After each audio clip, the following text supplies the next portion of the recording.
Welcome to MalcolmPresents.com with our show, Commander Pat Alesia. As I always wanted to pronounce Alesia, but I control it at that last minute. I change it. Happy New Year, Pat. Happy New Year to you, Malcolm. Nice talking with you again. Yeah. Okay, this time we're going to do a little offshoot of the American Legion. As you know, Pat is the commander of the Nassau County American Legion, and he's been involved. He's been in the. You were what, Brigadier General? Brigadier General retired. Brigadier General of the National Guard, New York State National Guard. New York State. And before that, you were. I was on active duty for 3 years. For 3 years. 1969 to 1972. And you graduate of City College. City College of New York, ROTC. That's my alumni. I wasn't ROTC, but that's my alumni. Yes. And that's also Powell. Yes, I want you to know that I pledged a fraternity called AUSA B Company, and our office was right next door to the Pershing Rifles fraternity, which Powell was a member when he was at City College. So, but he graduated about 7 or 8 years before I did. Yeah, it's a bit older than me. I think about 4 or 5 years older than me. He was. But it's such a great man. Yes. But anyway, what do we want to talk about today? Okay, what we want to talk about today is, as you said, I'm currently the commander of the American Legion in Nassau County, but I am also the president of the 42nd Infantry Division Association. And what is that? It's an association made up of members who served with the 42nd, and it's basically a fraternal organization. And I've been president of the association since 2015. And yes. 42nd Infantry Division, Rainbow Association. Division of what? Rainbow Association, 42nd Infantry Division. 42nd Infantry Division Rainbow Association. I gotta write that down so I get it. When I write it out, what the show's about, I'll get it right. Okay. What does rainbow signify?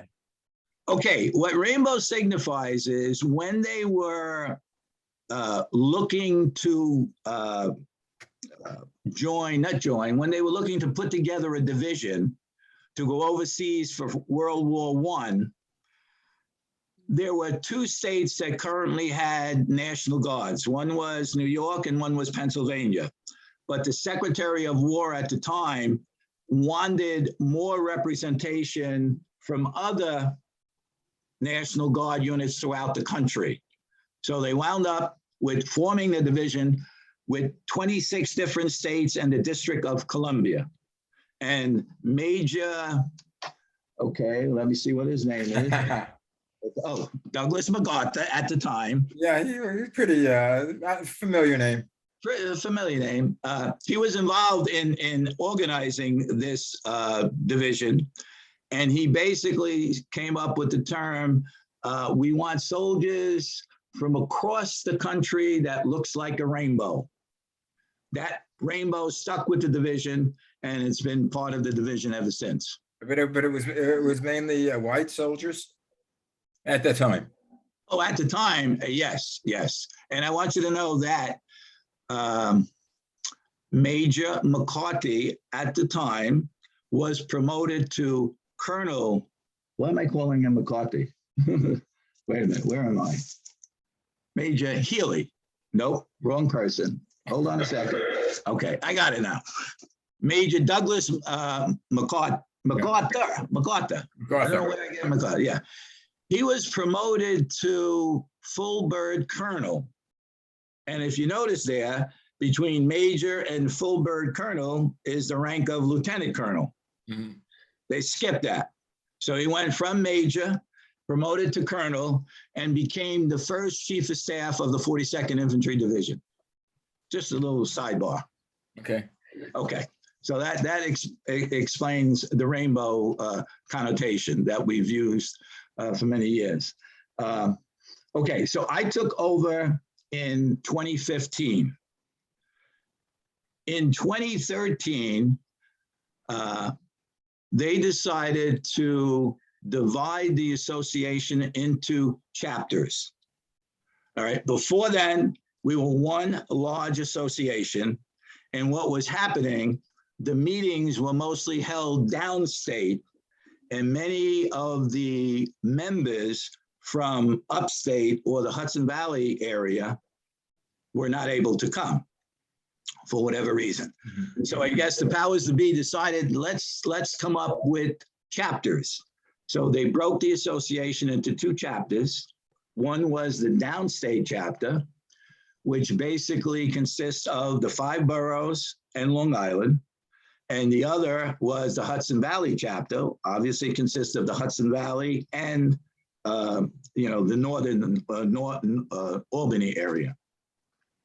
So when I took over, we had just reconformed into those two chapters.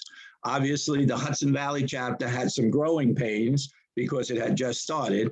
The downstate chapter was in much better shape because most of the members of the association were from that area. So they didn't have as much difficulty as the Hudson Valley chapter did. But eventually, everything smoothed out and we began to move in the right direction. Now, were all you guys retired at that time when you were in the? Well, most of the people in the association now are retired. When I first joined the association, I was a member of the division. I was in the field artillery, but we were a member of the 42nd Divardi. But obviously, as time goes on, most of us retired. So now it's just an opportunity to see people that you've worked with in the past. And as I said, and we try to keep it in a fraternal situation. So, well, you never saw active duty, I mean, action in battlefield, if I remember correctly. I did. Well, I was in Vietnam, but I was in a situation where I was an advisor and I didn't get, into actual combat. Yeah, but Vietnam wasn't a war. It wasn't a war? Well, actually, what was it called? I'm thinking of Korea was a police action. Yeah, no, Vietnam was a war. It maybe wasn't an official No, war. I know, but it was officially designated a war. I think it was, yeah. Because I don't think Korea ever was. No, not Korea, not Korea. It was a police action, I remember. Correct. And I have plenty of friends that were in Vietnam, so I know. Yeah, so do I. I have a bunch of friends also. Okay, so now we have the two chapters, and the configuration is at the association level. I'm the president. I have a vice president. I have a secretary. I have a treasurer. And on my board, including those 4 people, are also the chapter chairperson of each of the chapters. So the chapter chairperson of the Hudson Valley chapter and the chapter chairperson of the downstate chapter are all on my board of directors. So when we meet as a board, they are involved with the meeting.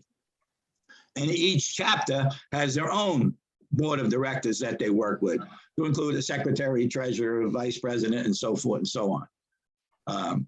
So, we put out the guidance and they excuse me, they share the guidance with the rest of their members. Yeah. How often do you meet?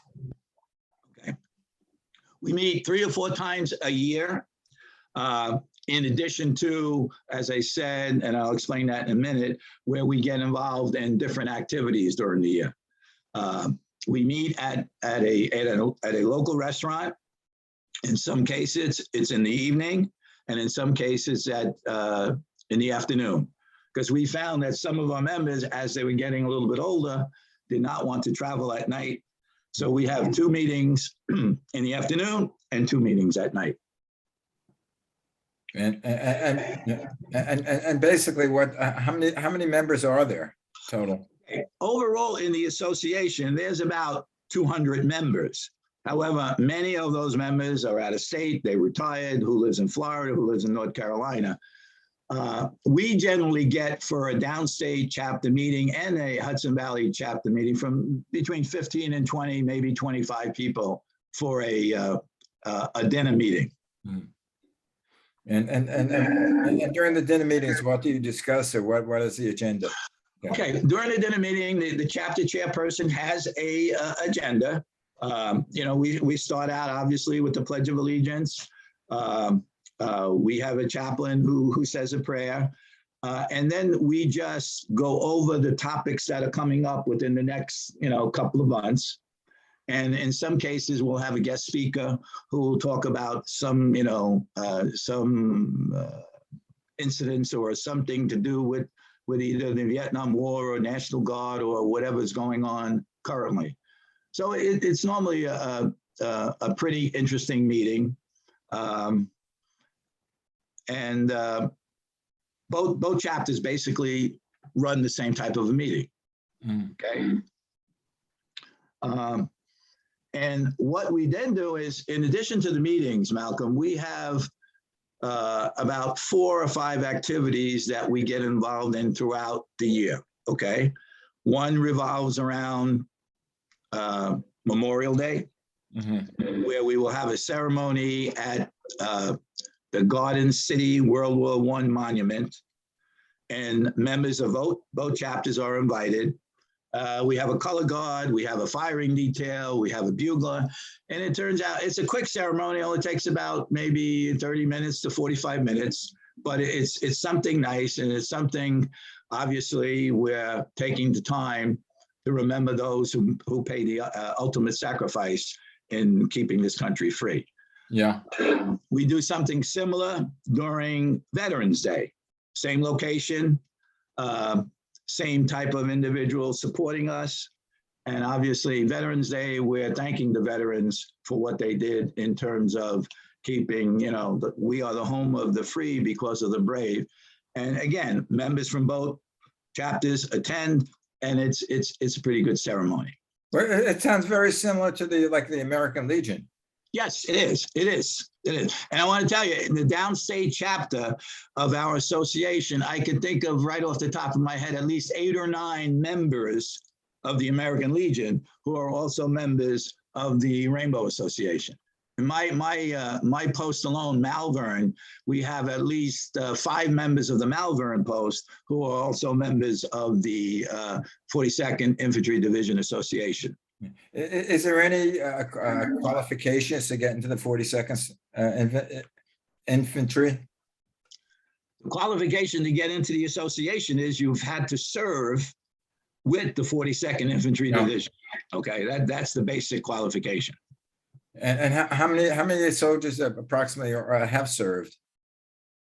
Oh, well, the number is very large. As I said, we have about 200 members at the present time, but there are members out, people, not all people who served with the division joined the association, unfortunately, but that's the way it goes at times, Okay, the other thing I want to talk about is we run a golf outing at West Point each year, the 42nd Infantry Division Association.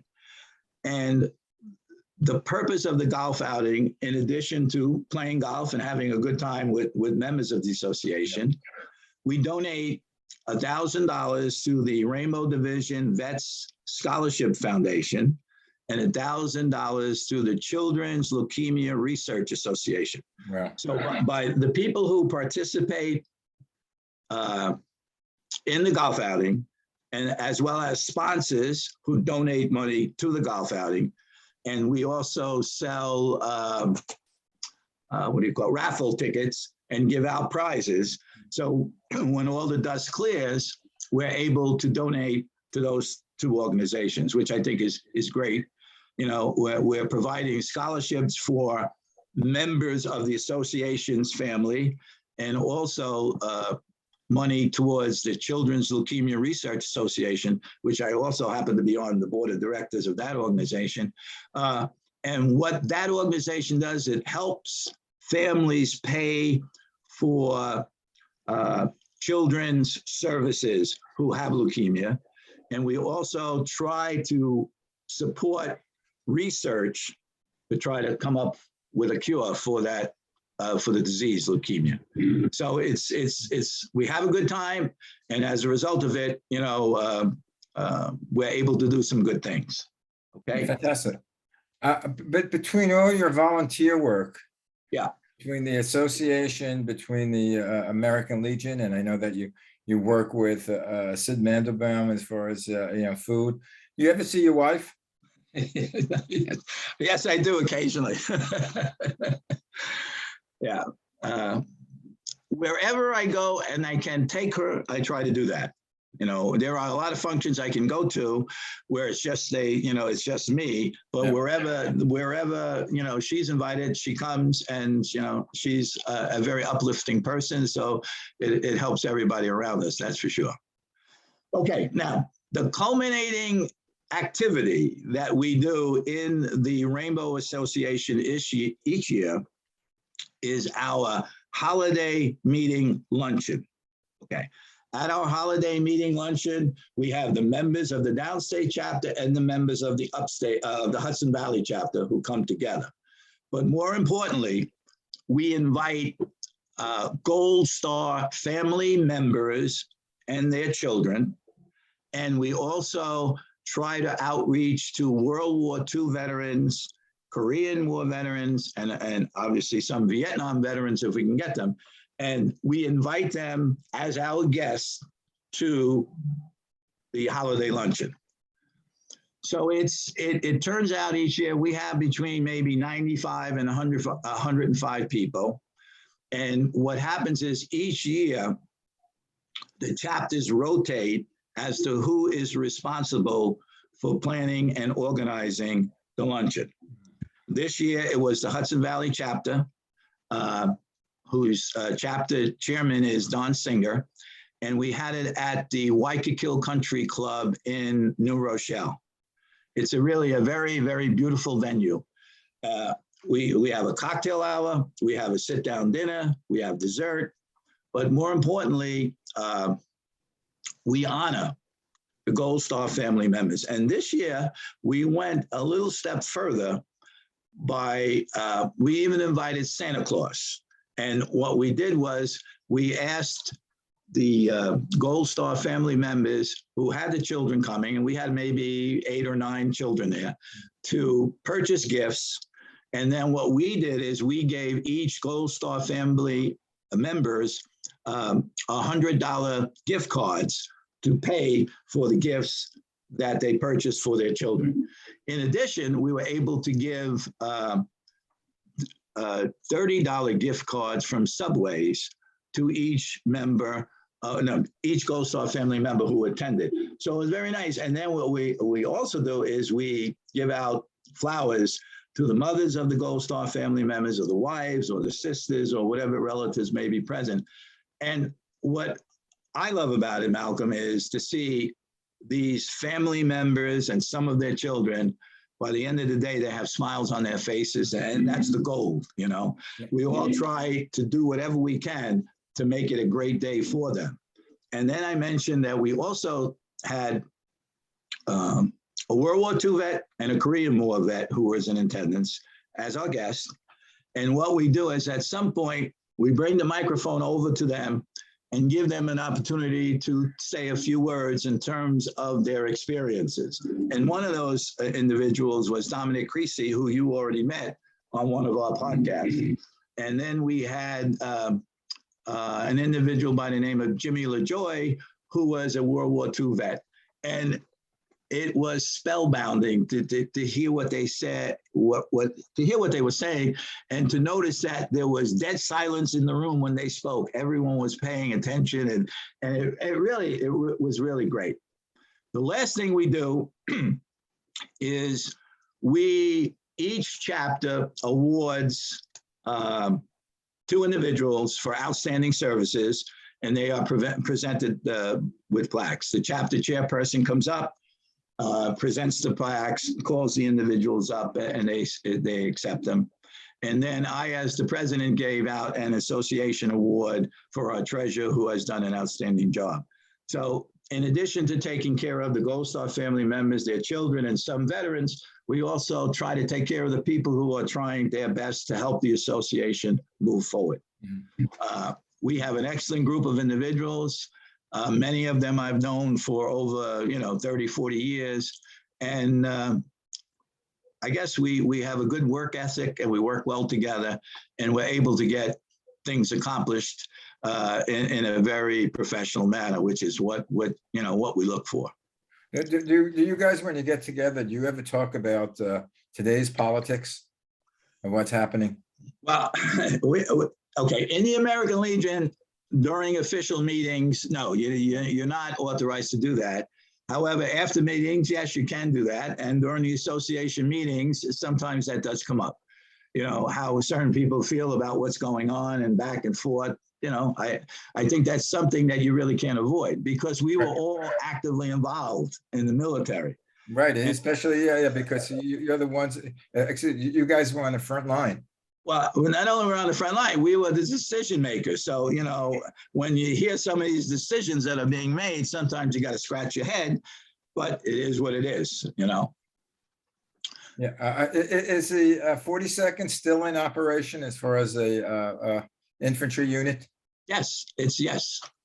Well, what happened was at some point in time, they reorganized the division and into 5 different states: New York, New Jersey. Let me see if I have that here real quick. New York, New Jersey, Vermont, Maine, and Rhode Island. And what happens is the division commander rotates from each one of those states. Okay. So it's still in existence. They still are called on. Actually, they were in Kuwait, a portion of the division. And I think they returned a couple of months ago from an operation in Kuwait. Now, infantry, what does that designate as far as, what do they do as infantry? I know the infantry, I think, of marching soldiers. The infantry close wits and destroys the enemy.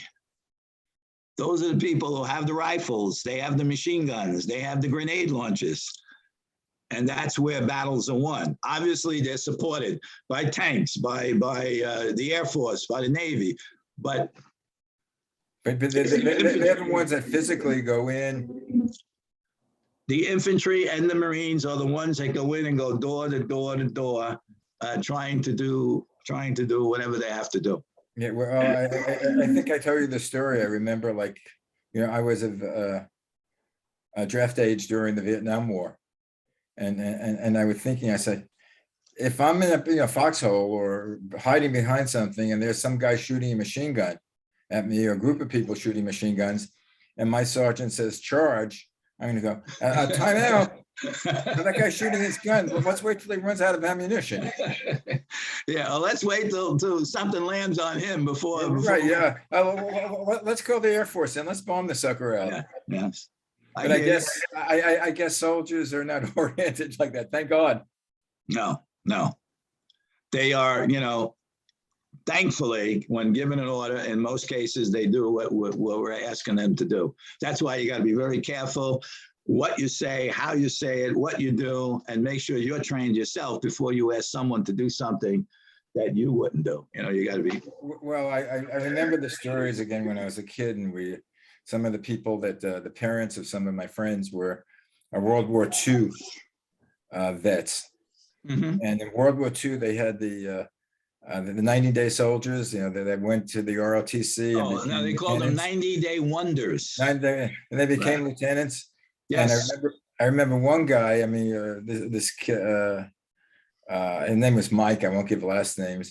Mm-hmm. He was a sergeant, and he's like about 5'4", 5'5", maybe 150 pounds, and a tough guy. I mean, he said, lieutenants would come in, and they didn't know what the hell they were doing, especially in battle, because they had no experience. Mm-hmm. And some of them would go charge, and he said there were more first lieutenants with bullets in the back of their head, mysteriously. Well, I hate to think about those things, but remember when I told you early on when we first started this podcast, I accepted a regular Army commission which means instead of serving 2 years, I served 3 years. But the reason I did that is so I would be better trained before going overseas, because I knew at some point I would be going. So as a result of taking the RA commission, I was able to go to airborne school and ranger school, and then spend 13 and a half months with the 82nd Airborne before going overseas, which put me in a little better position than someone who just goes to infantry officers basic course, which is 4-month course, and then you're over there fighting the battles. Yeah. And the other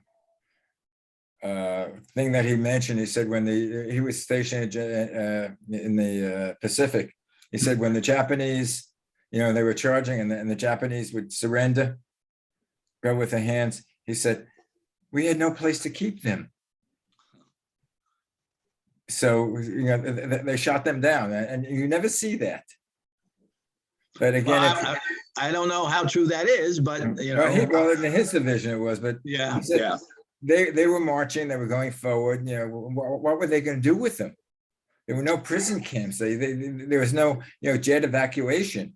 No, but normally what you do, you set up your own POW camp and then send them back to the rear area where hopefully there is a way of doing whatever you want to do, talking to them, trying to get information from them and things of that nature. But, I mean, war is strange. Yeah. And what's frightening now is that some of the people, a lot of the soldiers where the battles are done are in bunkers in the U.S. I think it was in Colorado. They had the school where these kids are playing with the drones. Oh no! I didn't.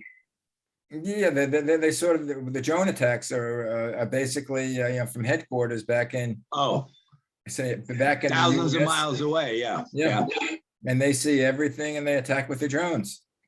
It's frightening what war has become. It's almost I don't like, but I sort of would like those days, back in the old days when one troop came another troop and they shot at each other.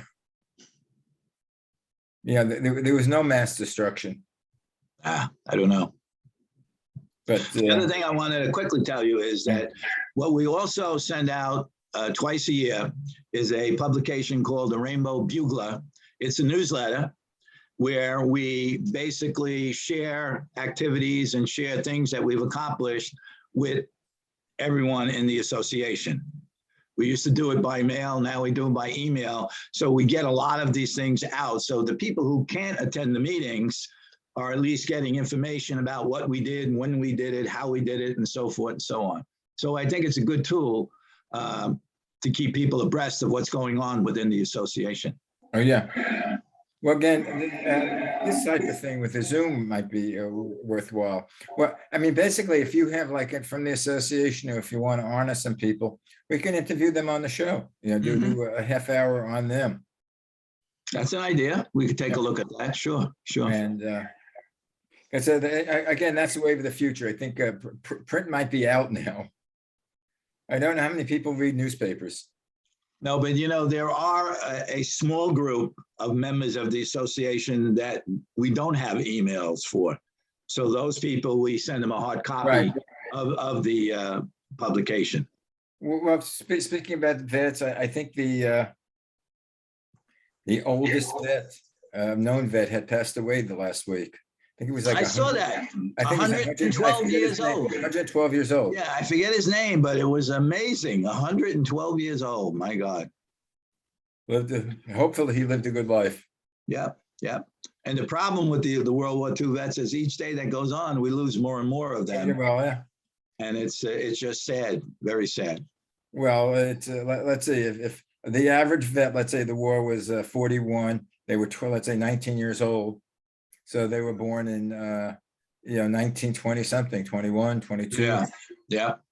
So and they have to be in there. Yeah, they have to be in there, early to mid 90s if they're still around. That's why when we have our holiday luncheon meeting, if we can outreach to any of them, we invite them as guests to give them an opportunity to talk a little bit and to mingle with other soldiers from the division. Yeah, as I say, when I used to do, what we used to do a Memorial Day pageant in the park in Sherman, and it's a Van Nuys Sherman Oaks War Mhm. Memorial. And I used to have Horace Height a band, Horace Height Jr. He had a band, and we had a concert there in the afternoon. Oh, very nice. And what we did is all the vets from the American Legion would come, and they were seated up front, some in uniform and whatever insignias they have, and then we would play the theme song of the different military units, like Oh, yeah. Marines, and all Yes. those Marines, stand up, and What we normally do, like I said, in February, we'll have a military ball at Leonard's of Great Neck. And at some point in time, we do that. Each get the opportunity to stand up and you wave your flag and stuff like that. yeah, It's a morale lifting right. experience. Everybody's proud of the branch of the service that they served. Yes. Army, Navy, Air Force, Marines, Coast Guard. But you know what? It's a team approach, though. Yeah. I love the song. I think it's Anchors Away with I don't know if Sinatra was in there, Sinatra and but anyway, and one of the songs, I joined the Navy to see the sea. And what did I see? I saw the sea. I saw the Atlantic, saw the Pacific. The Pacific wasn't terrific, but the Atlantic's not what it cracked up to be. I didn't know you were a singer, Malcolm. No, nobody knows, not when I sing. But on that note, would you? And it was a high note too. Yeah. Do you believe our half hour is up? Wow, that went pretty quickly. Yes. But if you have any information, send it to me about the 42nd Infantry. I'd love to. Okay. To see, maybe I could post some things on Malcolm Presents. All right. Or if you have some people that eventually that you'd like to speak to, or honor, we could have them on the show, because people could pop into the show. They don't have to stay the whole half hour. I see what you're saying. Pop in for a couple of minutes and they could be in the waiting room, and then they just press admit, and I'll admit them in. Then they'll say what they have to say. We'll talk to them. Then they could, pop out. Okay, that's something I'll take a look at. Sure. Yeah.